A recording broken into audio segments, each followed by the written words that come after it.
He massacred innumerable people on June the 5th, 1963. Since then he has probably killed more than 100,000 people. As a result of his brutality, thousands of others have also been injured. What about the fact that he has probably killed more than 100,000 people during his regime? Who? That's what the advertisement... My regime? Yes. 100,000 people? Do they know what 1,000 people means? Where? At what occasion? Well, we could not substantiate 100,000, but I wanted to know what your reaction was to it. Well, it's preposterous. I mean, it's ridiculous. I wouldn't even use the word disgusting. Lie. It's so ridiculous that I just say they don't know how to count.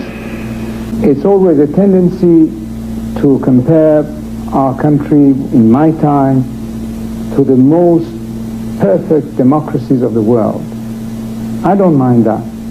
But now what we hear is, oh, let's try to understand these people. After all, Islam is something special when what they are doing is absolutely contrary to Islam. But in my case is to compare it to the most perfect government of the world. In the case of those kind of people, usually there is a tendency, especially in the most liberal circles in the world, oh, let's try to understand them.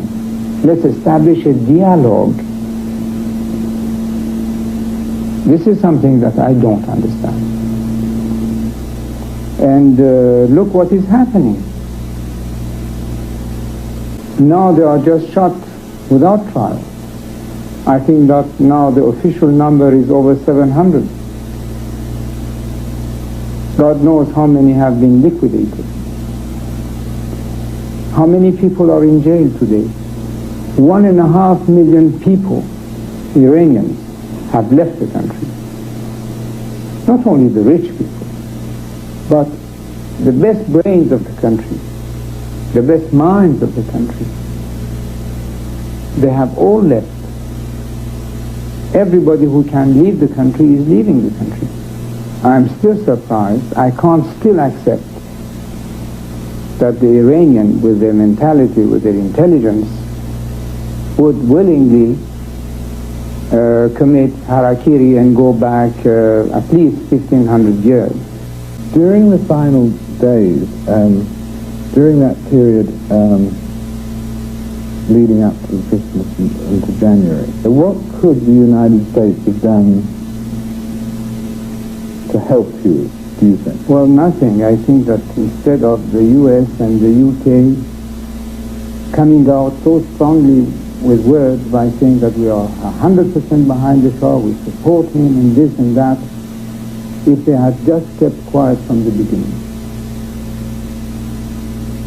and not mixed into our affairs, that would have been probably the best thing. Do you think that Mr. Khomeini, uneducated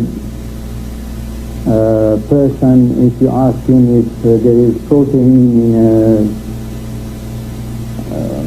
I don't know, in oats or not, he could not tell you about it.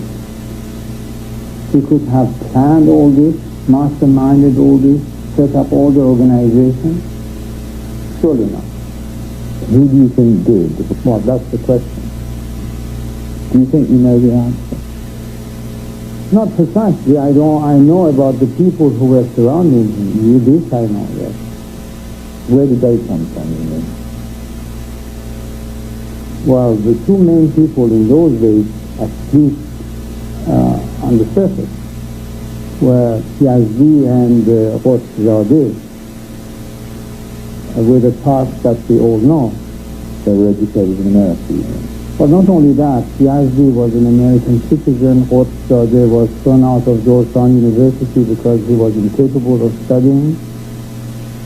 And many people say that first he was a CIA agent and then a KGB agent, a General Qarabaghi, who was former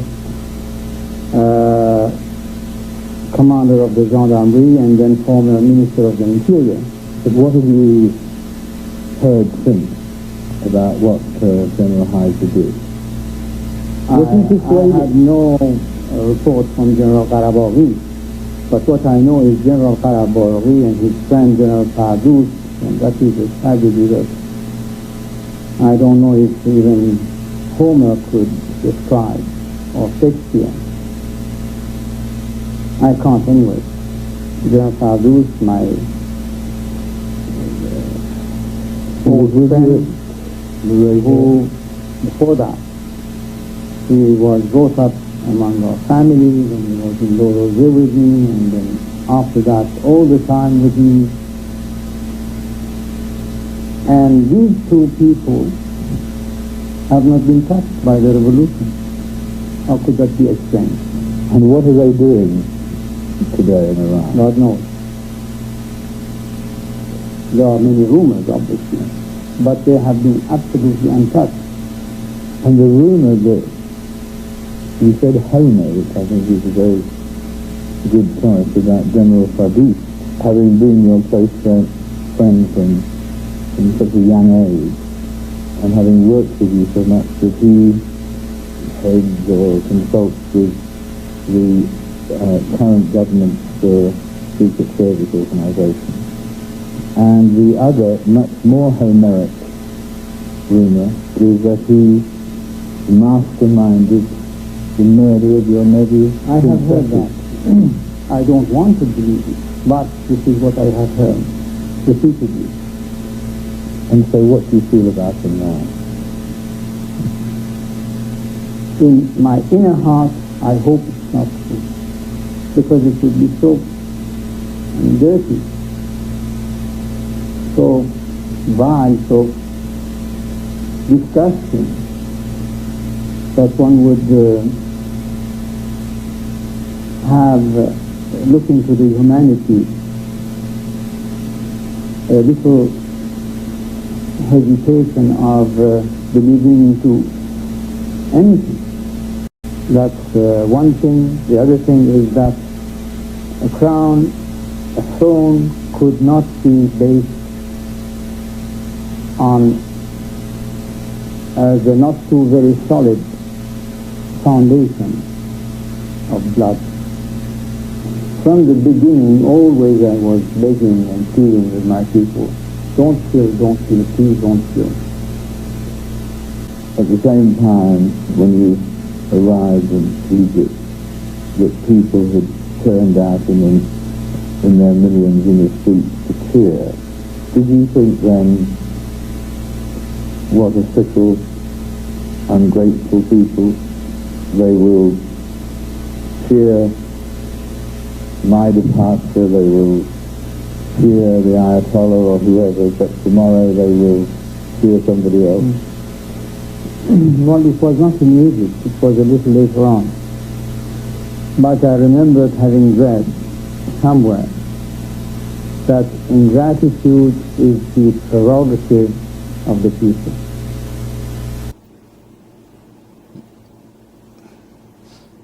Is the worst thing about being here thinking of your homeland?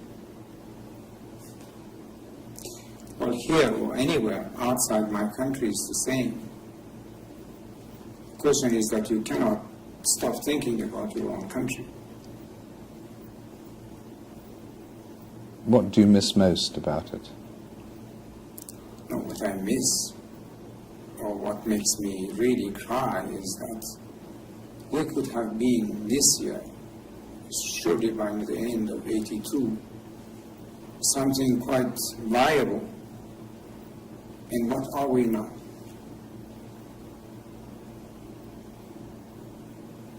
What has it served? A religion? Democracy? Human rights? The rule of the people? And thank you very much. Thank you very much.